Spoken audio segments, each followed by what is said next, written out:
Ladies and gentlemen, the following bout is brought to you by Spectation Sports. It is a Thai boxing contest contested in the super heavyweight division. Introducing first, out of the blue corner, out of Stryker Fight Center in Kennesaw, Georgia, weighing in at 236.7 pounds, the Hurricane, Josh Howell.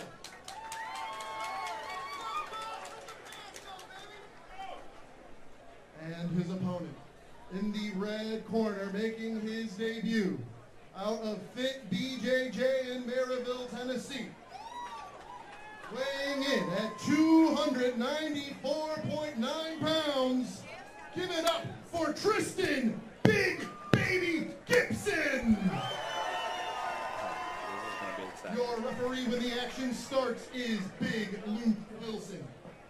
Literally from the moment that Big Baby Triston Gipson got in the cage, through that entire intro, he never once put his hands down. He is here to fight. This cage is about to get it. Let's see how good it's put together right now. Don't tell me those things. Tim actually mentioned to me he was worried. He's like, they're both so big that, you know, expect the unexpected if they crash into the wall. Look at Big Baby Gipson. He's bringing that pressure. And answering, though, is Howell. Absolutely. Howell says, you want to do this? Then I am more than willing to dance with you. And they call him Hurricane Howell. That's probably not for no reason. Big Baby in the red, Howell in the dark green. Oh. Man, they are going early. Well, Tim, so far the cage wall held up through the first slam. It's early. Knocking on wood as we speak.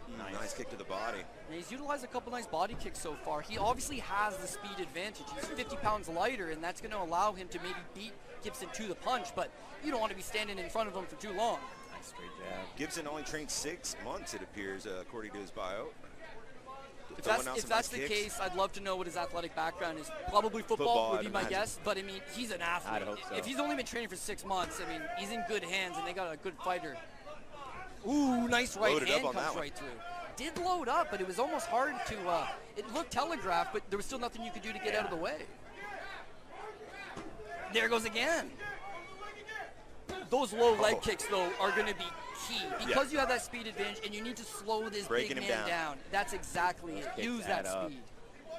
So far, they've all been on the thigh. I'd love to see him go to that low calf, but I mean, he's doing a good job. I can't take away nothing from him. Yeah, good game plan here from Howell against the bigger man as we close in on just under 30 seconds to go.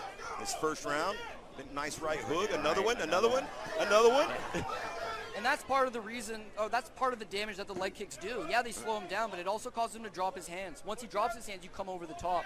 It's excellent mixing of both levels for Howell. He goes up top, he goes down low. He's constantly keeping him guessing.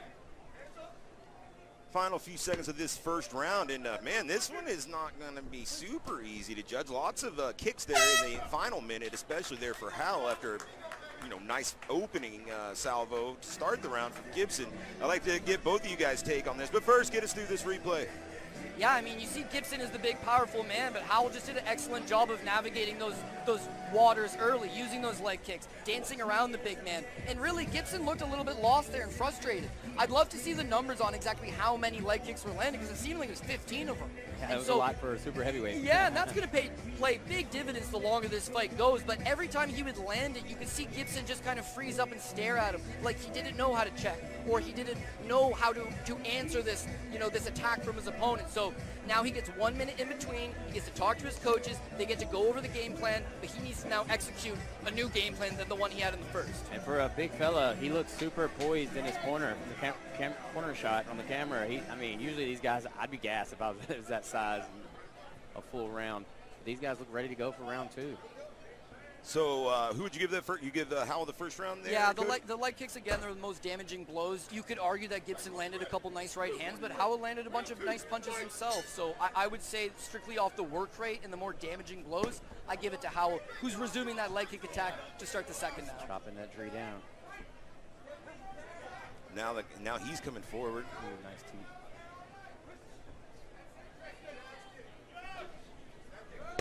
And there it is again.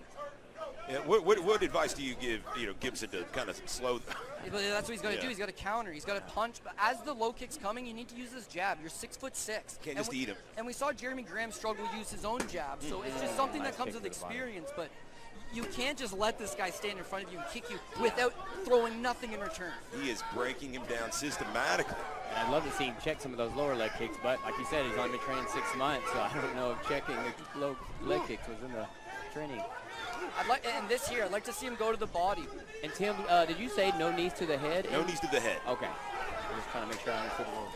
And there's another standing 8 count. I'm not sure if the Gamma guys have gotten on the same page with the new rule. Yeah, it's a new rule, so maybe they're testing it out. But just like we saw at Karate Combat last night. He's not going to continue.